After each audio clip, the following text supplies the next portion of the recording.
Bueno, esta es la tercera conferencia sobre Oseas. En realidad, no sobre el libro de Oseas, sino sobre el matrimonio de Oseas. Como les dije en la primera conferencia, del matrimonio de Oseas solamente hablan los capítulos uno, 2 y 3, ¿verdad? Y eso es lo que estudiamos precisamente la semana, hace las dos primeras conferencias. En resumen, el capítulo 2 no habla del matrimonio de Oseas. El capítulo 2 habla de la relación de Dios con su pueblo. Ha sido prostituido el pueblo, se ha prostituido, se ha ido con otros dioses, los voy a llevar al desierto, voy a hacer que me busquen a mí otra vez. No está hablando del matrimonio de Oseas, sino de Dios y su pueblo. De manera que nos queda en el capítulo uno, que son 9 versículos, y que habla de matrimonio de Oseas, y el capítulo 3. Eh, entonces, el capítulo uno y el capítulo 3.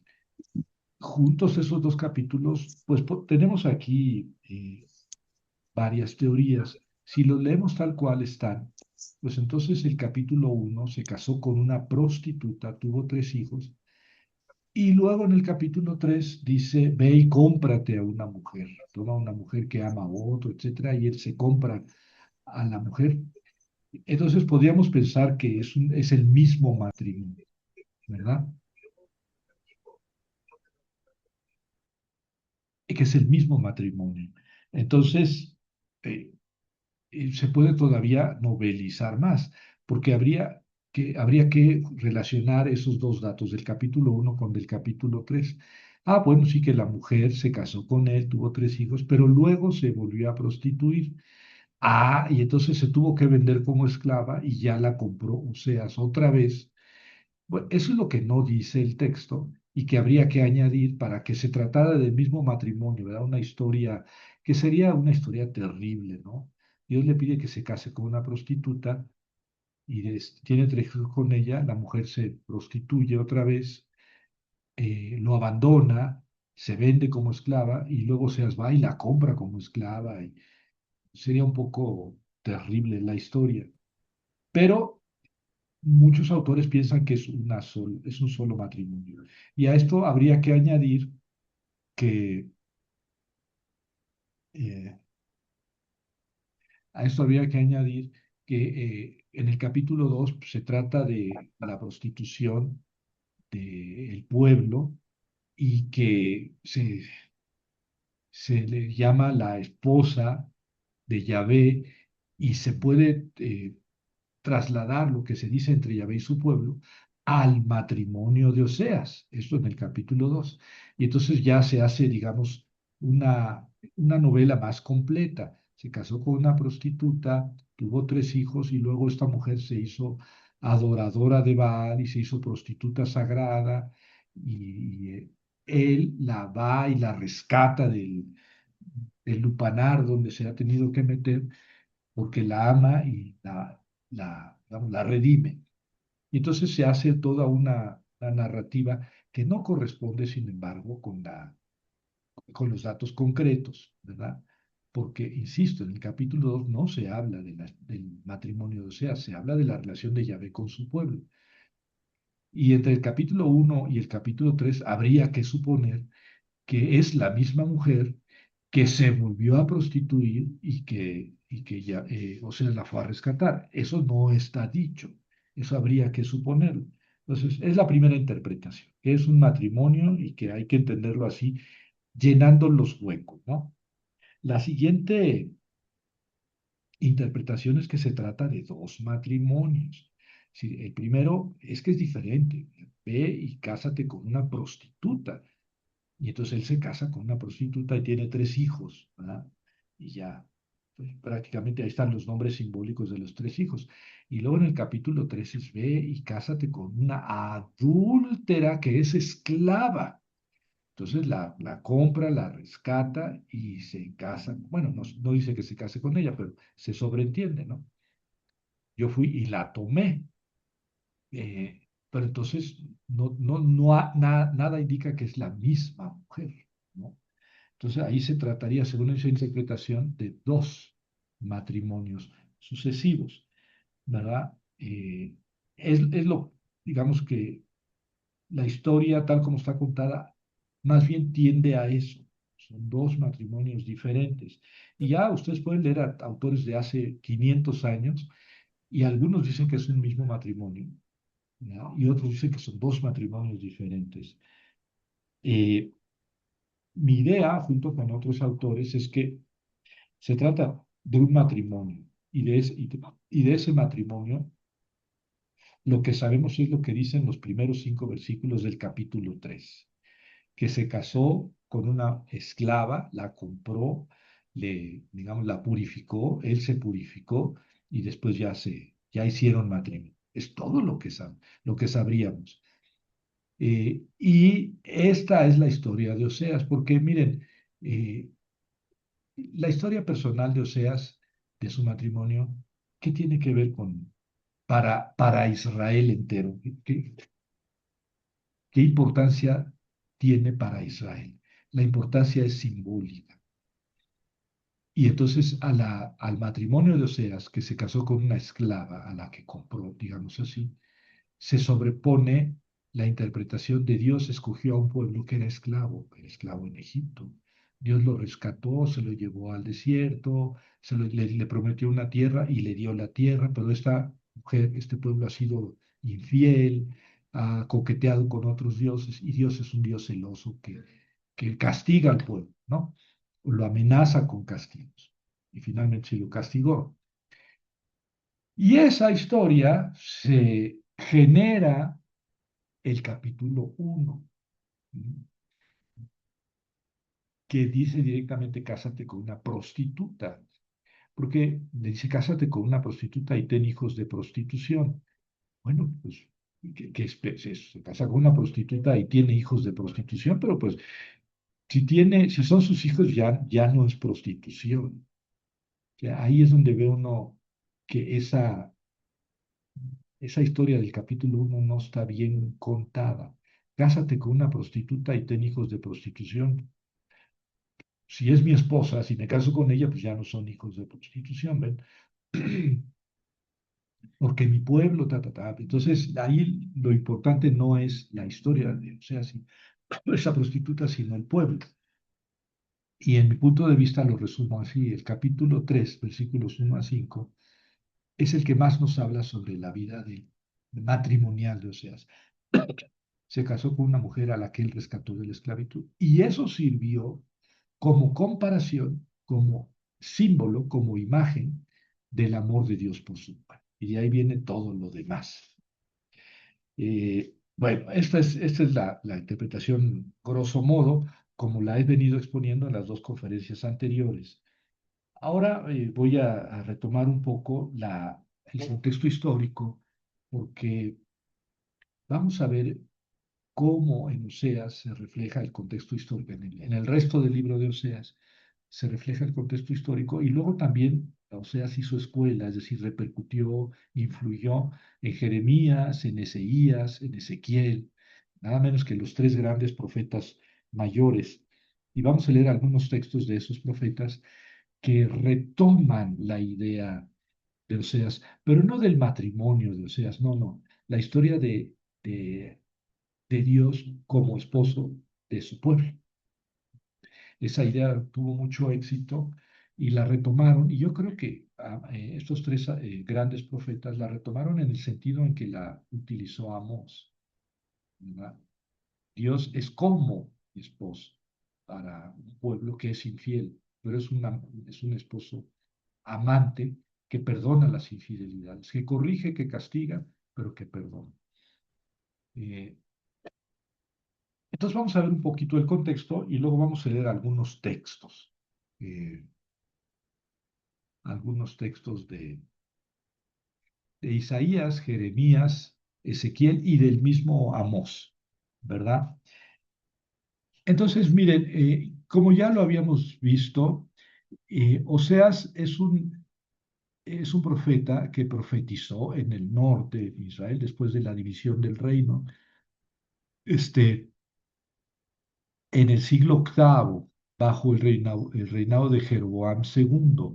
No se dice cuándo empezó, pero pudo haber empezado por allá por el 750, o sea, a la mitad del siglo VIII antes de Cristo, y se extendió durante sus sucesores, ¿verdad? Eh, eh, el reino de Israel fue destruido el 721, ¿verdad? Eh, con la toma de la capital Samaria y la deportación de los israelitas del reino del norte a Nínive y a otras ciudades de Asiria. La desgracia de este pueblo fue que eh, los israelitas no regresaron nunca, porque si bien el reino asirio fue vencido por los caldeos, el sur de Mesopotamia, los caldeos tenían la misma política de deportaciones. Entonces, con los caldeos no regresaron los deportados por los asirios a Nínive y a otras ciudades, no regresaron a Israel. Antes, al contrario, los asirios trajeron gente de otros pueblos eh, eh, desterrados de otras naciones conquistadas, las llevaron a habitar en Israel. Y eso tenía el objetivo muy claro que sí lograron, destruir la cultura, destruir al país. Ya no pudieron reconstruir la cultura, la religión de Israel, porque había gente extraña, gente diferente. Si bien había quedado ahí mucha gente paisana, digamos, campesinos, sí, pero mucha gente venían de afuera. Las costumbres ya digamos, se mezclaron con las costumbres y las religiones de aquellos que venían de otras naciones y nunca pudieron regresar del destierro. Esto fue muy diferente de lo que le pasó a los de Judea. Los de Judea, los del reino del sur, fueron deportados por Nabucodonosor a Babilonia, pero los caldeos no llevaron a gente diferente a vivir en la tierra de Judea. De manera que, digamos que quedó poblada por la gente menuda, ¿verdad? Pero no se mezclaron con gente de otras naciones que fueran llevadas ahí. Por otro lado, Ciro, rey de Persia, le pegó a los caldeos, los venció 50 años después. Y tenían los persas una política diferente de los caldeos y de los asirios y permitieron a los judíos que quisieran regresar a Judea. Ah, ¿verdad? Es la gran diferencia. 50 años después de que se fueron al destierro, los de Judea a Babilonia pudieron regresar y no encontraron extranjeros ahí. Bueno, no era la política de los caldeos. Los de Israel fueron deportados a Asiria, nunca regresaron y vino otra gente a vivir ahí. Entonces, digamos que el reino del norte desapareció totalmente, fue aniquilado. Eh, Eso sucedió en 721. Oseas predica en esa época. No se dice que a él no le toca, ¿no? En su libro no aparece la caída de Samaria, la destrucción, pero casi, casi. Es decir, Oseas es un profeta que anuncia desgracia, que anuncia castigo. Dios es perdonador, Dios es bueno, Dios ama a su pueblo, pero el pueblo es una prostituta ingrata de arrabal y Dios lo va a castigar y el castigo va a ser bien severo. Algunos este, exégetas dicen, es que Oseas no deja ni una luz de esperanza para el pueblo, ¿no? Sí, sí deja unos cuantos destellos hay oportunidad de conversión. Ningún profeta anuncia exclusivamente destrucción. El más destructivo de todos es Amós. Pero aún Amós dice, bueno, hay esperanza de que también predica en esta misma época en el reino del norte. Dice, hay esperanza de que Dios se arrepienta del castigo que va a enviar si ustedes se arrepienten. Pero el anuncio básicamente de Amós y de Oseas es la destrucción. Dios amenaza a su pueblo. Claro, los libros de Amós y de Oseas pudieron haberse escrito después de la destrucción de Samaria, ¿verdad? El 721. Entonces aquí les voy a mostrar en resumidas cuentas el desorden que reinó en el reino del norte. Zacarías fue rey el 743, miren, Jeroboam va hasta el 743. Le sucede Zacarías, ¿verdad? Su hijo, que solo duró 6 meses. Salum lo mató y reinó un mes en el 743. Lo sucedió Menahem, que reinó 6 años. Fue tributario de Asiria, pagó tributo, ¿verdad? A este lo sucedió Pecajías, su hijo, que reinó un año, pero fue asesinado por su escudero Pekaj. Pekaj reinó del 37 al 32, el escudero que mató a Pecajías. Negó el tributo al rey de Asiria y este rey tomó algunas ciudades y deportó a algunos habitantes, ¿verdad? Bueno, aquí es cuando quiere unirse el Pekaj, con el rey de Siria y con el rey de Judea, para hacer un frente común contra los asirios. Pero el rey de Judá no quiere es aquello que de la Virgen concebirá y dará a luz un hijo, que se refiere a que Isaías, que dijo esa profecía, se negaba a que el rey de Judea hiciera alianza con el rey de Siria y con el rey de Israel en contra de los asirios. En pocas palabras le dice, tú paga tributo y cállate, ¿verdad? Entonces el rey de Siria y Pecas vinieron contra Judea para imponer un rey manipulable, como hace algún imperio en la actualidad, ¿verdad? Pero entonces este rey de Judea pidió auxilio a los asirios y fue cuando los asirios vinieron y derrotaron Damasco el 732 y el 721 tomaron Samaria. Entonces, de cierta forma, Judea es responsable de la destrucción de Samaria, que fue hecha por los asirios, pero digamos debido a que Judea no quiso unirse para hacer un frente común. ¿Verdad? Oseas también quiso ser, ah, Oseas probablemente asesinó a Pekah, se hizo con el poder, gobernó del 732 al 724, y este es a quien el Salmanasar V, el rey de los asirios, destruyó. Salmanasar V y Sargón II fueron los reyes asirios que vencieron a los israelitas y los mandaron al destierro. Entonces, este es el periodo que le toca a predicar a Oseas. Es, es un periodo de grandes tribulaciones.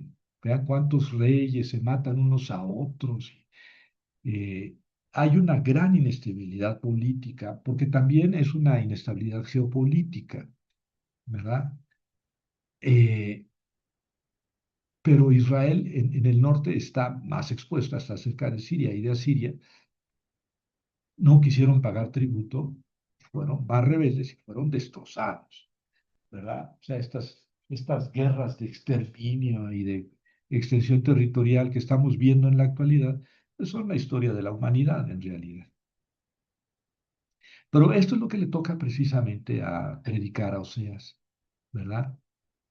Y esto es importante porque la crítica de Oseas no solamente es en el nivel religioso, es decir, Israel no es solamente una prostituta porque se va con otros dioses, adora a otros dioses.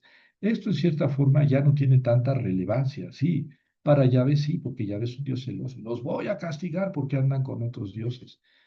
Pero probablemente más importante que irse con otros dioses es el hecho de que Israel se va con otros reyes.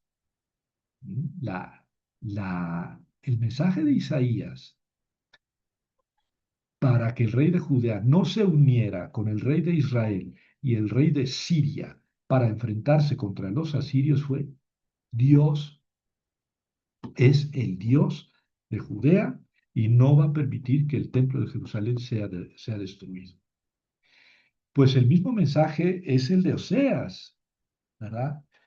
Si nosotros como reino de Israel andamos buscando alianzas con otros reinos, nos andamos prostituyendo, ¿ven? O sea, la prostitución no solamente es religiosa, es también política. Y esto es para aquellas personas que siguen insistiendo en que había prostitución sagrada en el culto. No, no, no. El pueblo se prostituye si se va con otros dioses. En la misma manera se prostituye si anda buscando alianzas con otros reinos. Vamos a leer un texto al respecto. Este, fíjense lo que dice el capítulo 8. Estoy leyendo Oseas, capítulo 8, versículos 8 a 14. Van a ser varios textos, pero es para que se den cuenta de cómo eh, eh, eh, Oseas no es tan morboso como para estar hablando de la prostitución y del adulterio, nada más en el aspecto sexual, no. Ni siquiera cuando acusa de prostituta a Israel se refiere al aspecto sexual, se refiere a la idolatría. Pero la idolatría, es decir, irse con otros dioses, también implica irse con otros reinos. Fíjense lo que dice en el capítulo 8, versículos 8 a 14. Oseas, Israel ha sido devorado. Ahora está como un cacharro inútil entre las naciones. Ellos acudieron a Asiria como asno salvaje y solitario. Efraín contrató amantes. Efraín es símbolo de Israel. Es otra manera de decir Israel. Contrató amantes. Pero aunque ellos contraten entre las naciones, yo los reuniré y pronto se retorcerán bajo la opresión del rey soberano. Porque Efraín ha multiplicado los altares para pecar, y para pecar le han servido los altares. Aunque les haya escrito muchas leyes, las consideran como algo extraño. Me honran con sus sacrificios y se comen la carne inmolada, pero al Señor no le agradan. Ahora recordará su iniquidad, castigará sus pecados y ellos volverán a Egipto, a la esclavitud. Israel olvidó a su hacedor y construyó palacios. Y ahora Judá multiplica sus ciudades amuralladas, pero yo enviaré fuego a sus ciudades que devorará sus palacios. Bueno, ven que el problema de la idolatría no es nada más irse con otros dioses, es hacer pactos con otras naciones. Efraín contrató amantes, hizo contratos con otras naciones para defenderse de los asirios. Un texto más, el capítulo 10, dice así, en el mismo libro Oseas, capítulo 10, versículos 11 a 15. Dice, Efraín, o sea, Israel, era una novilla domesticada a la que le gustaba trillar, y yo puse el yugo sobre su hermoso cuello, yo uncí a Efraín. Judá tiene que arar, Jacob tiene que rastrillar. Siembren justicia y cosechen amor. Labren el campo nuevo, porque es tiempo de pedir al Señor que venga y les enseñe justicia. Cuando ustedes cultivaron la maldad, cosecharon perversidad y comieron el fruto de la mentira, por haber confiado en tus carros de guerra y en el gran número de tus soldados. Un estruendo de guerra surgirá contra tu pueblo. Todas tus fortalezas serán asoladas, como Salomón, como Salmán destruyó Betarbel en el día del combate, cuando las madres fueron estrelladas junto a sus hijos. Así será contigo, Betel, por tu tremenda maldad. Al amanecer desaparecerá definitivamente el rey de Israel. Vean que Oseas es terrible en sus anuncios, pero la infidelidad del pueblo no es exclusivamente idolátrica. ¿Ah? Eh, pero también es idolátrica. Miren lo que dice Isaías, Oseas 4:6. Sigo en el Oseas 4:6. Dice así: Mi pueblo perece por falta de conocimiento, y porque tú rechazaste el conocimiento, ahora yo te rechazaré de mi sacerdocio, y como tú olvidaste la ley de tu Dios, yo también me olvidaré de tus descendientes. Eh, Aquí no es el adulterio, no es irse con otros dioses. O sea, el pecado es olvidar a Dios, cambiar la ley de Dios por otras leyes. Y hay que abandonar este concepto del pansexualismo, ¿no? De Oseas, todo se refiere a la relación sexual. No, no, la traición de Israel es irse con otros dioses, renunciar al Dios, a la ley que Dios les dio y buscar otras naciones. Bueno, ahora quiero leerles unos textos de otros profetas. Por ejemplo, no sé si voy a terminar, pero lo voy a hacer rápidamente para no abrumar los contextos. Jeremías dice en el capítulo 3, versículos 1 a 5. Jeremías escribe eh, más de 100 años después de Oseas, cuando ya había sido destruido el reino de Israel. Y Jeremías escribe en el reino del sur, en el reino de Judea, y dice así: Supongamos que un hombre repudia a su mujer, ésta se aleja de él y se casa con otro. ¿Podrá volver ella al primer marido? ¿No profanaría ciertamente esta tierra? Mujer que abandonó a su marido y se fue con otro, ya no puede volver con él. Pero tú te has prostituido con muchos y ahora quieres volver a mí, oráculo del Señor. Levanta los ojos hacia las áridas colinas y mira, ¿dónde no se acostaron contigo? En los caminos te sentabas a esperarlos como un nómada en el desierto y profanaste la tierra con tus prostituciones y tu maldad. Por eso no llegaron las lluvias tempranas, ni vino la lluvia tardía. Es que tuviste el descaro de una prostituta y no te avergonzaste. ¿Acaso no comenzaste a invocarme desde entonces? Tú eres mi padre, mi amigo de la juventud. Vean cómo sigue la imagen de Oseas. Dios es el pueblo, es la esposa y debe fidelidad a Dios, pero se ha prostituido, se ha ido con otros ojos, con otros maridos, con otros amantes, con otros dioses. Vean que se sigue aquí la misma idea que en Amós, seguramente por influencia de Amós, ¿verdad? Pero aquí, pues Jeremías ni era casado, así que no se puede hablar de que su esposa y eso.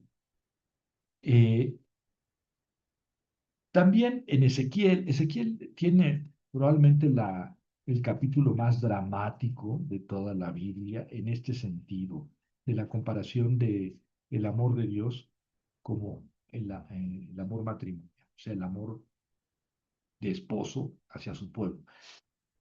Fíjense la fortaleza, les voy a leer casi un capítulo completo de Ezequiel, espero que aguanten, pero fíjense la fortaleza de la imagen que utiliza Ezequiel. La palabra del Señor me llegó. Hijo de hombre, da a conocer a Jerusalén todas sus acciones detestables. Les dirás, así dice el Señor Dios, por tu origen y por tu nacimiento eres cananea. Tu padre fue un amorreo y tu madre una hitita. Cuando naciste, el día que te dieron a luz, nadie cortó tu cordón umbilical. No te limpiaron ni te bañaron, no te frotaron con sal ni te envolvieron en pañales. Está hablando de Israel. Nadie se apiadó de ti para brindarte algunas de estas cosas por compasión, sino que fuiste arrojada a campo abierto, porque el día en que naciste dabas repugnancia. Yo pasé junto a ti, le dice Dios al pueblo. Te vi agitándote en tu sangre, en ese estado te dije, vive y crece como la hierba del campo. Te desarrollaste, te hiciste grande y llegó el tiempo de tu menstruación. Cuando se formaron tus senos, también creció el vello de tu cuerpo, pero estabas completamente desnuda. Volví a pasar junto a ti y te vi. Estabas en tu tiempo, el tiempo de los amores. Entonces extendí el borde de mi manto sobre ti y cubrí tu desnudez. Me comprometí con juramento e hice una alianza contigo, oráculo del Señor Dios, y fuiste mía. Te bañé, limpié la sangre que tenía sobre ti y te ungí con perfume. Te vestí con ropas bordadas, te puse sandalias de cuero fino y un cinturón de lino. Te cubrí de seda, te adorné con joyas, te coloqué pulseras en el brazo y un collar en el cuello. Puse un anillo en tu nariz, aros en tus orejas y una espléndida corona en tu cabeza. Resplandecías de oro y plata, vestida de lino y seda de bellos colores. Comías la mejor harina, miel y aceite. Te hiciste cada vez más hermosa y adquiriste el esplendor de una reina. Fuiste famosa entre las naciones por tu belleza, que era perfecta, y por el encanto con que yo te había adornado. Pero confiada en tu belleza y amparada en tu fama, te prostituiste, derrochaste lujuria, entregándote a todo el que pasaba. Con tus vestidos hiciste coloridas tiendas de culto a los ídolos en las colinas para dedicarte allí a la prostitución, cosa que nunca había sucedido y que no volverá a ocurrir. Tomaste las joyas de oro y plata que yo te había regalado y te hiciste imágenes de varones, ídolos, para prostituirte ante ellos. Los cubriste con tus vestidos bordados y les ofreciste mi aceite y mi incienso. El alimento que yo te había dado, la mejor harina, el aceite y la miel con que yo te alimentaba, se los ofreciste como ofrenda de olor agradable. Y sucedió, oráculo del Señor Dios, que tomaste también a tus hijos e hijas, los que habías dado a luz para mí, y los sacrificaste como alimento para esos ídolos. ¿No era suficiente haberte convertido en una prostituta que degollaste también a mis hijos y los arrojaste al fuego en honor a ellos? Con todas estas abominaciones e idolatrías, no te acordabas nunca de los días de tu juventud, cuando te agitabas en tu propia sangre completamente desnuda. Además, en el colmo de tu perversión, ay de ti, te construiste un prostíbulo y te hiciste un lugar de culto en todas las plazas. En todas las esquinas edificaste un lugar de culto y contaminaste tu belleza. Abriste tus piernas a todo el que pasaba y multiplicaste tus fornicaciones. Te prostituiste con los egipcios, tus vecinos de grandes miembros, y multiplicaste tus fornicaciones para provocarme ira. Pero ahora yo he levantado mi mano contra ti. Te disminuí mi ración y te entre... Bueno, ya no voy a seguir leyendo, pero es Ezequiel 16. Vean qué poderosa escena. Y la prostitución no solamente es irse con otros dioses, es también sacrificar a los propios hijos a otros dioses y también es irse con los egipcios, quiere decir hacer alianzas con los egipcios. ¿Qué carambas andas buscando alianzas con los egipcios? Ellos no te van a defender de nada. En esta época los egipcios ya no tenían ningún poder significativo, sobre todo frente a los asirios, que incluso llegaron a dominar Egipto, algunos años, pero llegaron a dominar. ¿Ven? Y luego y voy a leer un texto de Isaías, pero este nada más es un versículo, no sé, es parte. Dice Isaías en capítulo 50. Esto dice el Señor, ¿dónde hay un acta en la que conste que yo me divorcié de la madre de ustedes? ¿A quién debo algo como para tener que entregarlos a ustedes como pago? Miren, ustedes fueron vendidos por sus culpas y por sus crímenes fue repudiada la madre de ustedes, es decir, Judea. Fue repudiada, Dios se había casado con ella, pero Dios la repudió.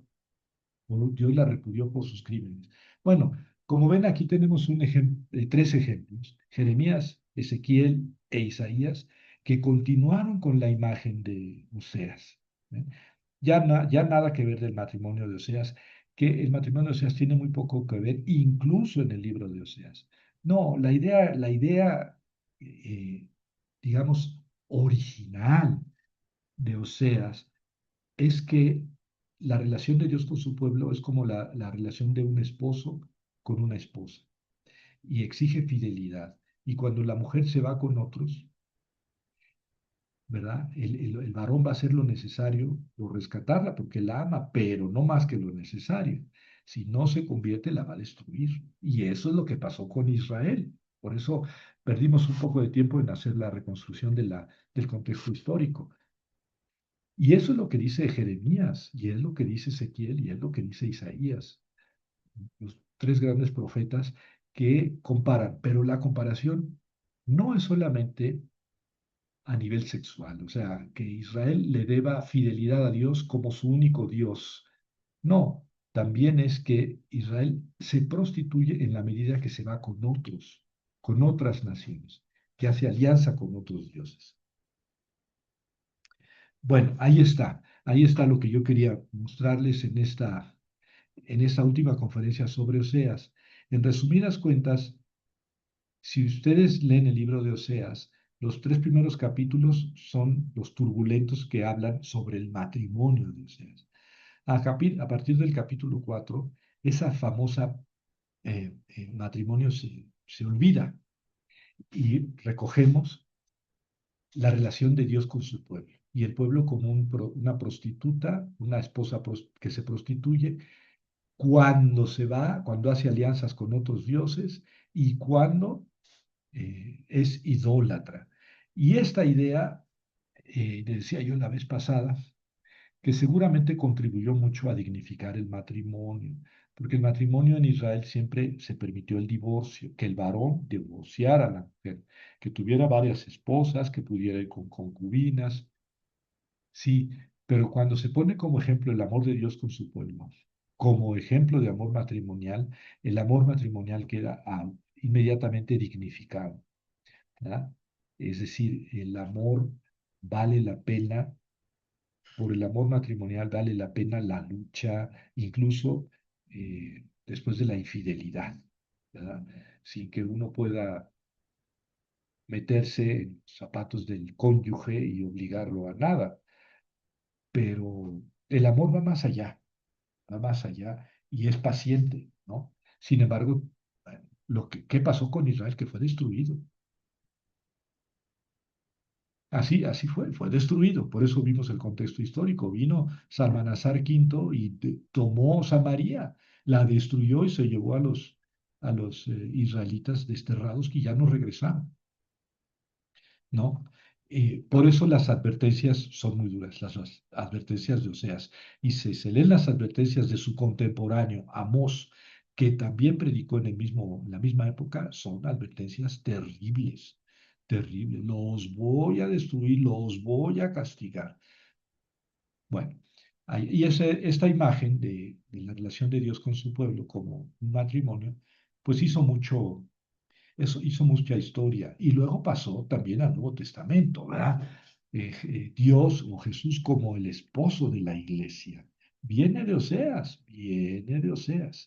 Y de ahí viene la teología del sacramento del matrimonio. La teología cristiana del sacramento del matrimonio brota de ahí.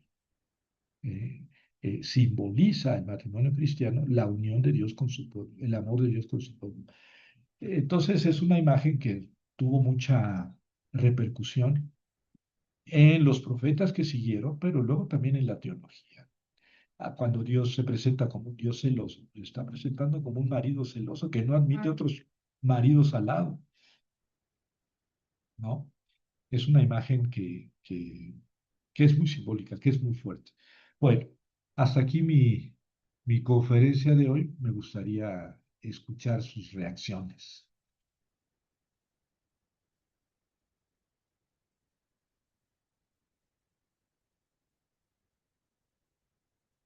Ya se quieren ir a descansar.